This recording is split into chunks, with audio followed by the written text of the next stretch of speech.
جس کو ہوگی درود سلام سے، تکلیف اس کو دیں گے رضا کے کلام سے۔ حضرت کے دیوانے اعلی حضرت کے، کس کے دیوانے؟ شوہر کہہ رہا کیا کھاؤ گی؟ بولی برگر لے آئیے، برگر کھائے گی تو اب؟ شوہر کہہ گا اور بولو؟ بولی چاؤمین لے آئیے، چاؤمین۔ دوسرے دن بولی وہ موموز بڑی اچھی بناتا ہے، موموز کھا رہی ہے، نرا تلا ہوا کھا رہی ہے، نری چاؤمین کھا رہی ہے، برگر کھا رہی ہے، موموز۔ آپریشن تو خود ہی ہوگا۔ اب اماں کہہ رہی نا، اماں کہہ رہی میرا داماد کتنا اچھا ملا ہے۔ داماد ہے یہ دشمن ہے، اور اگر کوئی داماد کہہ دے نا صبح اٹھ کے جھاڑو مار، برتن دھو، کپڑے دھو، آٹا گوند، یہ کام کرا کر ہاتھ پاؤں ہلا، کہیں گے ارے میری بیٹی کا نصیب پھوٹ گیا، بہت برا گھر مل گیا، بہت برا، یہ ہے برا گھر، یہ ہے برا گھر، یہ اچھا نہیں ہے گھر۔ اور وہی وہ لفنگا داماد با شادی میں گئے اور اپنی بھی داڑھی مونچھے خوب پھٹکری لگوا کے چلوا گیا، اور بیوی کو بھی خوب ڈیکوریشن، پوری بھری شادی میں ادھر دونوں کرسیوں نے نکالا کھانا، بیچ میں پلیٹ رکھی، وہ اسے کھلا رہی ہے، وہ اسے کھلا رہا، پوری شادی دیکھ رہی ہے کہ ہاں یہ دونوں میاں بیوی کتنا پیار کر رہے ہیں، کتنا پیار۔ اماں کہہ رہی میرا داماد کتنا اچھا ہے، داماد ہی بھڑوا ہے۔ ارے یہ داماد ہے کیا؟ بدتمیز ہے یہ، داماد ہے کیا؟ یہ لفنگا ہے، اس کو محبت کہو گے؟ اس نے ننگا کر دیا عورت کی سب سے زیادہ قیمتی چیز، اس کے لیے کپڑے نہیں، ہیرے جواہرات نہیں، زیورات نہیں، عورت کے پاس سب سے زیادہ قیمتی چیز اس کی عزت ہوتی ہے، اور تم نے چوراہوں پہ لا کے کھڑا کر دیا۔ مسلمان کی بیٹی وہ عورتیں تھی، اگر پیدا کرتی تھی نہ بچہ تو اللہ کا ولی پیدا کرتی تھی۔ یہ ولی کس نے پیدا کیا ہے؟ آدمی نے نہیں، عورت نے۔ غوث کس نے پیدا کیا؟ آدمی نے نہیں، عورت نے۔ غریب نواز کو پیدا کس نے کیا؟ آدمی نے نہیں، عورت نے۔ صابر پاک کو کس نے پیدا کیا؟ آدمی نے نہیں، عورت نے۔ مگر وہ عورت کون تھی جو جنم دے رہی ہے تو ولی پیدا ہو رہا ہے، جنم دے رہی ہے تو حافظ قرآن پیدا ہو رہا ہے۔ وہ عورت کون تھی؟ کتے بھونکانے والی نہیں تھی، مردوں کے سامنے ساڑی لہرانے والی نہیں تھی، عورتوں میں آدمیوں میں چٹیے بال لہرانے والی نہیں تھی، وہ عورت بے پردہ نہیں تھی۔ ارے وہ تو وہ عورت تھی جو پردے میں رہتی تھی، اگر برتن مانج رہی ہے تو قرآن پڑھ رہی ہے، کپڑے دھو رہی ہے تو قرآن پڑھ رہی ہے، کام کر رہی ہے تو قرآن پڑھ رہی ہے، رات کو سو رہی ہے تو قرآن پڑھ کے سو رہی ہے، صبح کو اٹھ رہی ہے تو قرآن پڑھ کے اٹھ رہی ہے۔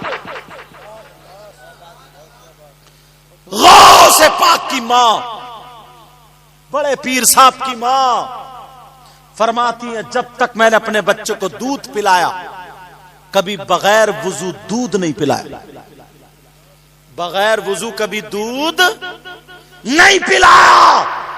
اور جانتے ہو کیا فرماتی ہیں؟ اندر گھر میں پلاتی تھی، کپڑا ڈھک کے اس طریقے سے پورا جسم ڈھک کے بیٹے کو لے کے اور دودھ پلاتی جاتی تھی اور درود شریف پڑھتی جاتی تھی دودھ۔ اور آج اتنے گلے ڈھیلے ہیں، گلے اتنے بڑے، گھر میں جوان دیور ہے، لچ رہی ہے، کوئی برتن وغیرہ اٹھا رہی ہے، اس کا جسم دکھ رہا، جیٹھ ہے گھر میں، سسر ہے گھر میں، بھتیجے، سب لوگ، شرم و حیا غیرت ختم ہو چکی۔ اور بعض نوجوان بھی ذرا سننے کی بات ہے، یار سن لیو، یہ برداشت کر لیو ذرا، بعض نوجوان بھی اسے پتہ ہی نہیں ہے کتنی بدتمیزی پہ اترے ہوئے۔ اکثر کے گھر پہ نل آنگن میں ہوتا ہے، نہا رہا جمعے کے دن چڈی پہن کے، توبہ توبہ توبہ توبہ، لا حول ولا قوت، چڈی میں کیا ڈھک رہا؟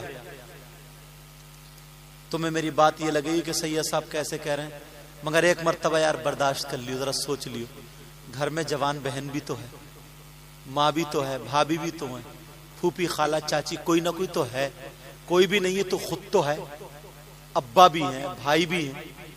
سوچ لے یار, تیرا وہ نیکر چڈی بھیگے گی اور پھر کیا بتاؤں, یا گھٹنے سے لے کر کے یہ ٹنڈی تک, ناف تک مرد کا چھپانا کیا فرض ہے. اس کو ستر عورت بولتے. اور آنگن میں کھڑے ہو کر کے چڈی پہن, بالوں کو 2-3 شیمپو لگائے گا اور ویسے ناپاک بنا پڑا. تھوڑے سے یار ہمیں بھی سوچنا چاہیے نا, تھوڑی شرم و حیا غیرت ہے. جب تم ڈیجو پہ اتنے برے برے گانے چل رہے ہیں آج کل, گانے کیا گالیاں فٹ کر لی, ڈیجو پہ تم ناچو گے ایک دوسرے پہ, کیا بتاؤں کتنی بدتمیزی پہ ڈانس ہوتا ہے. اس پہ ڈیجو پہ شرٹ اتار لی اور ناچ رہا. چھت پہ یار بہن کھڑی ہے, اماں کھڑی ہیں, عورتیں کھڑی ہیں, دروازے پہ کھڑی ہیں. شرم و حیا غیرت کچھ تو ہمیں بھی ہونی چاہیے. بولو ہونی چاہیے نہیں ہونی چاہیے یار. سب سے پہلے تو ہمیں سنبھلنا پڑے گا. آج مبارکباد کے لائق ہیں یہ غلام یاسین صاحب. انہوں نے اپنے بیٹوں کی شادی میں پتہ نہیں کسی کے دل پہ اگر کوئی بات لگ جائے اور وہ عمل کر لے تو صحیح بتا رہے ہیں, ایسے دھیرے دھیرے دھیرے دھیرے دھیرے دھیرے دھیرے اچھے کام ہونے لگیں گے. انشاءاللہ ہمیں سمجھ آنے لگے گی. ابھی ہمیں کسی کو پتہ ہی نہیں تھا جوتی چرانے کا مطلب, سب کے چلتی چلے, لیکن اب تقریر سنو گے تو کم سے کم دماغ کو ٹھوکر ضرور لگے گی. کچھ بھی نہیں کہو گے ارے یار بولے حضرت نے صحیح کہا تھا بھائی, تو کم سے کم اتنا تو کہہ دو گے بھائی تم نے چوری کے تو 5000 دے دیے, جبکہ وہاں اس کا کوئی حق نہیں ہے. تمہیں اصلاح کرنی چاہیے, تمہیں بتانا چاہیے تم اپنے بچوں کو چوری کرنا سکھا رہے ہو. اور جہاں نبی نے فرمایا نکاح میری سنت, ان نکاح من سنتی فمن رغب عن سنتی فلیس منی, اور نکاح ہو رہا ہے تو تم وہاں پہ رو رہے ہو. ذرا سوچو گے نا ایک مرتبہ کو. اب اگر کوئی چڈی پہن کے کوئی ایسا نیکر تہمت باندھ لو یار, کوئی ایسا کپڑا باندھ لو جو گھٹنے سے نیچے ہو, ایسا چھوٹا کپڑا بھی مت باندھیو, ایسا پتلا کپڑا بھی مت باندھیو جو پانی کے ساتھ تمہارے جسم سے چپٹ جائے. سمجھو, یہ تو تم کتابوں میں تھوڑی خود بھی دماغ سے سوچ سکتے ہو نا, یہ ساری چیزیں کر سکتے ہو. اب باپ ہے, پہلے کی بیٹیاں اپنے باپ کے سامنے گونگی ہو جاتی تھی, گونگی. بھائی کے سامنے بہن بولنے کی ہمت نہیں رکھتی تھی. ارے چھوٹا بھائی بڑے بھائی کے سامنے بیڑی نہیں پیتا تھا, بیڑی ادب تھا. سگریٹ نہیں پیتا تھا. باپ کے سامنے, بڑے بھائی کے سامنے اگر کہیں عادت ہو گئی نا تو ادھر دور پی کے چھپا چھپو گئے, پھر منہ صاف کر کے آتا تھا. اور اب ابا کہہ رہے بیٹے سے لگائیے ذرا 2 بیڑی. یہ ابا کہہ رہے ابا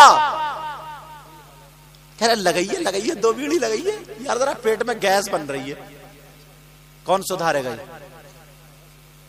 کیسے سدھارے گا؟ ہمیں اپنے آپ کو کرنا ہوگا نا.